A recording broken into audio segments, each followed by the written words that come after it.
Vamos falar agora que nós já falamos sobre a tangente, a função cotangente.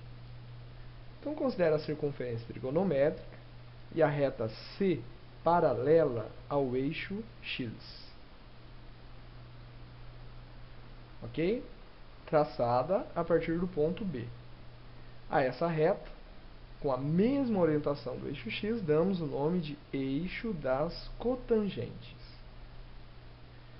Traçando uma reta que passe pelo centro O e por um ponto P, essa reta OP interceptará o eixo X das cotangentes num ponto T, determinando o segmento orientado BT. Esse segmento orientado BT é chamado de cotangente do arco AP. Okay? Então, a cotangente seria essa distância aqui. Ó. De um modo geral, não é definida a cotangente do arco trigonométrico, que é múltiplo de π. Ok? Então, se o arco for múltiplo de π, não é definida a cotangente deste arco. A função cotangente tem o domínio todos os números reais, tais que eles sejam o quê? Diferentes de κπ, ou seja, que não são múltiplos de κπ. Ok? Desde que seja diferente de κπ, então nós temos a função cotangente definida. Observemos o seguinte, que no primeiro e terceiro quadrantes, a função cotangente ela vai de mais infinito até zero.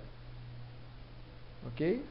No primeiro quadrante e no terceiro. Já no segundo e no quarto, ela vai de 0 a... Então, aqui nós vamos pegar no segundo e no quarto. Então, ela vai de 0 a menos infinito. Assim, né, já que ela vai de 0 a menos infinito, a imagem da função cotangente, ela seria o quê?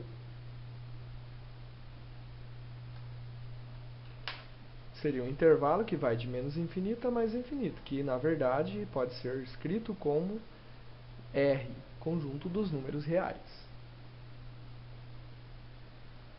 Uma relação entre a cotangente, o seno e o cosseno é a seguinte. A cotangente é o contrário da tangente, ou seja, ela é a divisão entre o cosseno de um ângulo pelo seno deste mesmo ângulo.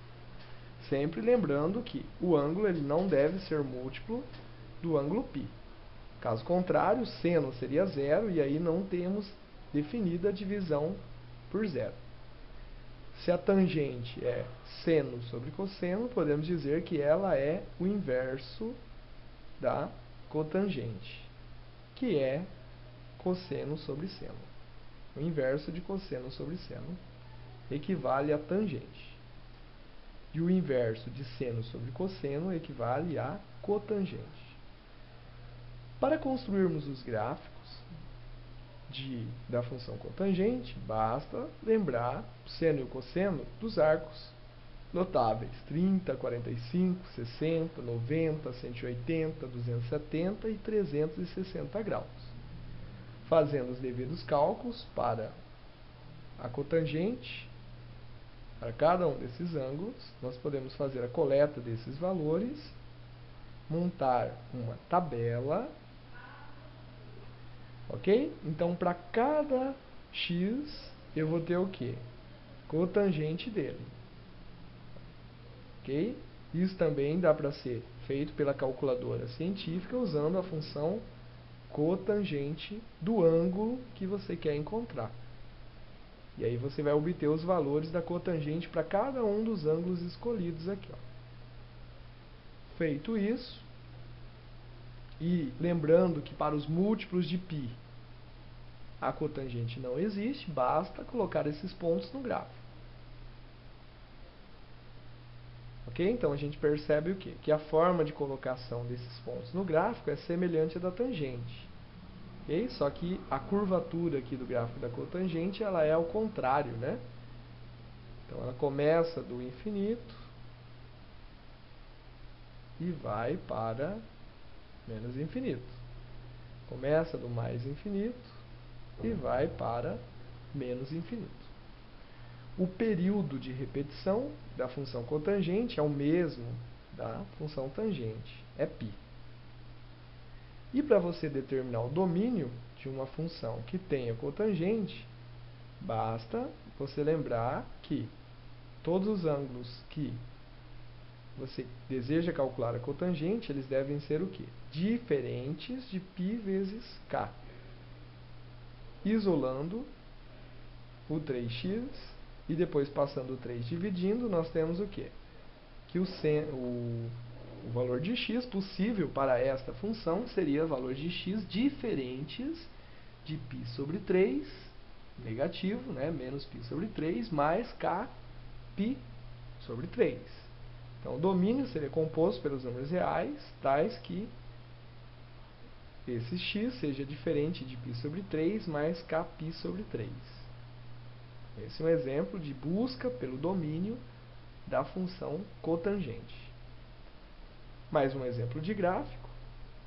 Cotangente de 2x, né, dentro desse intervalo, né, de 0 a π. O que você faz? Então, primeiro você considera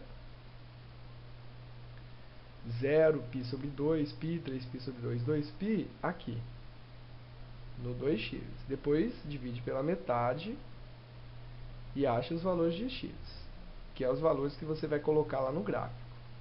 Esses vão ser os ângulos e esses vão ser os valores que vão corresponder a cada um dos ângulos daqui, de x.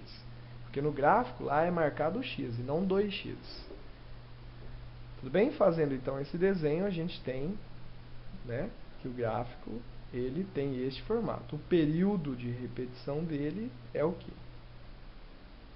O período de repetição nós temos ali definido ali no gráfico, né? Então, qual que seria o período de repetição? O período aqui, no caso, foi o quê? O período de repetição foi π sobre 2.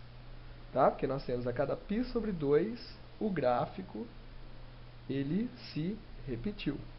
Tudo bem? Então, o período de repetição aqui, vamos voltar aqui no gráfico. Tá? O período de repetição é π sobre 2. Por quê? Essa distância aqui é π sobre 2 e essa também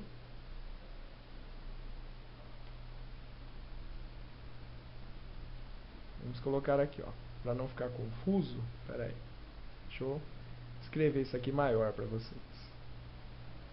Esse período aqui é π sobre 2. Ok? Daí este outro período também é π sobre 2. Então, por isso que o período da função é π sobre 2. Ok? Muito bem. Dando continuidade, a imagem são os números reais, tá? E o período, de um modo geral, é I π sobre m, onde m é o número que está junto com o x. Comporta-se da mesma forma, né, esse cálculo do período, do que no caso da função tangente de x. Para a função cotangente de 2x, o m vale 2 e o período, então, seria π sobre 2.